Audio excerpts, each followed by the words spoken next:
Hello दोस्तों, राधे कृष्णा। मैं नीलम तिवारी आप लोग का अपने चैनल राधे कृष्णा में बहुत बहुत स्वागत करती हूँ। उम्मीद करती हूँ आप लोग स्वस्थ होंगे, मस्त होंगे। भोलेनाथ की कृपा आप लोगों पे बनी रहे। तो चलिए आज हम जिउतिया से संबंधित आप लोग को बहुत ही सुंदर कहानी सुनाते हैं।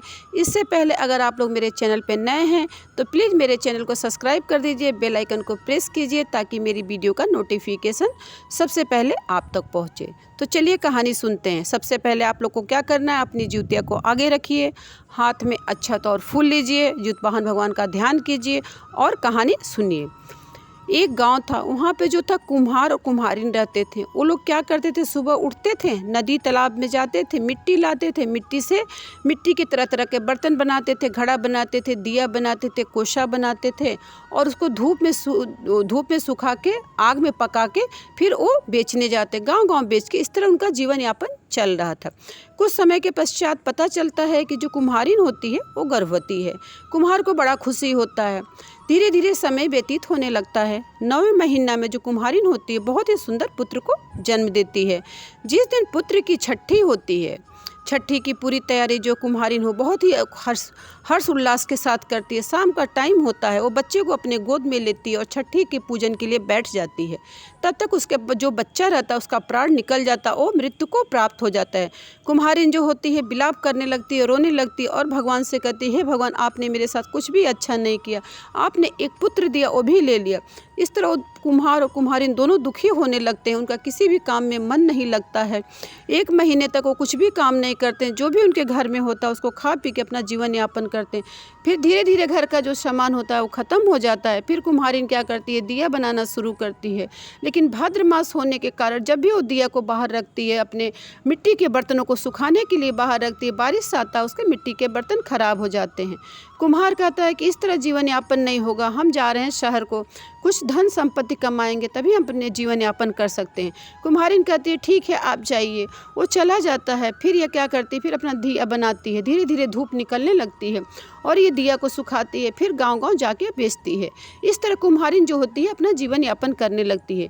एक बार क्या होता है कि कुम्हारिन जो होती है मिट्टी का बर्तन बनाते बनाते एक पुतले को बनाती है।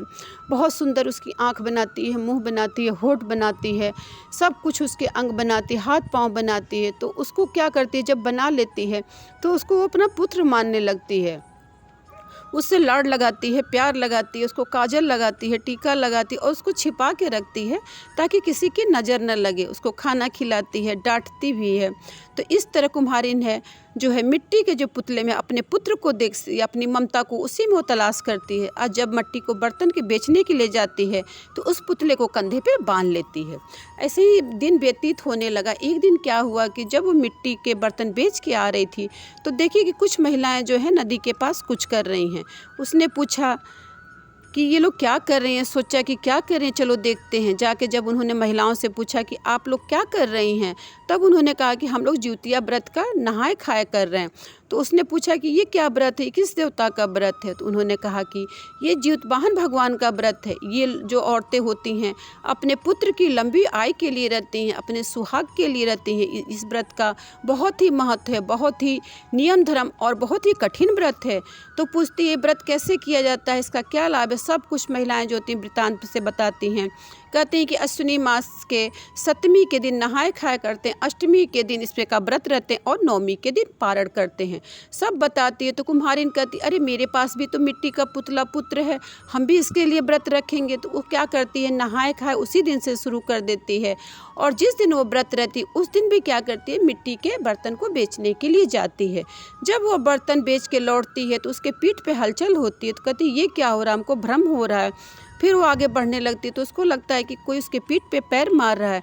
फिर वो पुतले को आगे लाती है तो देखती है कि वो बच्चा खिलखिला रहा है और तरह तरह के मुंह बना रहा है। कुम्हारिन बड़ी खुश होती है और सोचती है कि हे भगवान, ज्योतिवाहन भगवान इतने महान है कि इस पुतले में भी प्राण डाल दिए। फिर हो जाती है व्रत बहुत ही निष्ठा के साथ रहती है। जिस दिन पारण होता है उस दिन क्या होता है कि वो कुम्हार को याद करती है, कहती है अगर वो यहाँ होते तो इस पुत्र को देख के वो कितने खुश होते।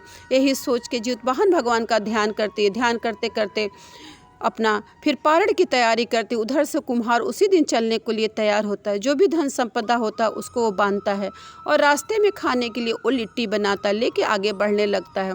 उतने में जंगल में कुछ लुटेरे जो होते हैं उसके धन संपत्ति को छीन लेते हैं। फिर वो आगे बढ़ने लगता है। फिर देखता है कि एक जो है बुजुर्ग है वो आ रहा उनके पास और कह रहा है कि मुझे कुछ खाने के लिए दे दो, मुझसे चला नहीं जाता, मुझे बहुत भूख लगी। कुम्हार कहता है बाबा मेरे पास तो कुछ भी नहीं है, मेरी सारी धन संपदा लुटेरे ने लूट ली, मैं क्या दूँ आपको। तभी उसको ध्यान आता है कि मेरे झोले में एक लिट्टी पड़ी हुई है। तो देता है कि लो बाबा इससे अपनी भूख को शांत कर लो। जब वो साधु उस लिट्टी को लेते हैं, आधा खाते हैं, आधा उसको देते हैं, कहते हैं कि नहीं तुम रख लो क्योंकि तुम्हारा सफ़र अभी बहुत लंबा है, तुम्हें भूख लग सकती है। कुम्हार उस लिट्टी को रख लेता है और आगे चलने लगता है। जब अपने घर पहुंचता है तो उसकी पत्नी जो है अपने पति को देख के बहुत ही प्रसन्न होती है। जब वो पुत्र को खेलता हुआ देखता है तो पूछता है कि पुत्र कहाँ से आए, बच्चा किसका है। तो सारा वृत्तांत जो होता है अपने पति को बताती है, कहती है कि ज्योतिवाहन भगवान की कृपा से मुझे पुत्र की प्राप्ति हुई है। वो दोनों पति पत्नी बहुत खुश होते हैं। तभी कहता है कुम्हार कि मुझे कुछ खाने को दो क्योंकि मुझे भूख लगी हुई। कुम्हारिन कहती है अभी मैं पारण की तैयारी कर रही हूँ। कुम्हार कहता है कि देखो मेरे झोले में एक लिट्टी पड़ी हुई, लाओ मैं उसी को खा के अपनी भूख को शांत कर लेता है। कुम्हारिन जाती है तो देखती है कि लिट्टी की जगह हीरे जवाहरात मोती होते हैं। तब वो कुम्हार से कहती कि आपने झूठ बोला था कि आपका धन संपत्ति लुटेरों ने लूट लिया, यहाँ पे तो बहुत हीरे जवाहरात मोतियाँ हैं। तब कुम्हार अपना सारा वृतांत बताता है, उस साधु का कहानी बताता है कि कैसे उसने लिट्टी मांगा और कैसे उसने इस आधी लिट्टी को हमको दिया। तब कुम्हारिन कहती कि कोई नहीं था, ये ज्योतिवाहन भगवान थे। ज्योतिवाहन भगवान ने हमें पुत्र के साथ साथ मुझे मेरा पति वापस किया, धन संपदा दिया, सब कुछ दिया। दोनों पति पत्नी मिल के क्या कहते हैं, पर जो ज्योतिवाहन भगवान होते हैं उनका धन्यवाद करते हैं। और जो कुम्हारिन रहती है वो कहती है जब तक मेरे शरीर में प्राण है तब तक हम ये ज्योतिया का व्रत करते रहेंगे और पूरी निष्ठा से करेंगे। जिस तरह ज्योतिवाहन भगवान ने उसके पुतले के में प्राण डाल के उसको पुत्र दिया, उसी तरह हर माँ का लाल अमर हो, हर माँ के लाल का पुत्र की उम्र जो है लंबी हो तथा वो दीर्घायु को प्राप्त हो तथा हर महिला का सुहाग अमर हो। ये कहानी जो सुना उसका भला हो, जो कहानी कहा उसका भला हो। अगर आप लोग को मेरी कहानी अच्छी लगी हो तो प्लीज़ मेरे इसको शेयर और लाइक करिए, और नए हैं तो सब्सक्राइब ज़रूर कर दीजिए। भगवान भोलेनाथ आप लोग की भला करें। ज्योतिया की आप लोग को बहुत बहुत मुबारकबाद। सभी लोग का सुहाग और सभी लोग की गोद हरी भरी रहे। जय भोलेनाथ।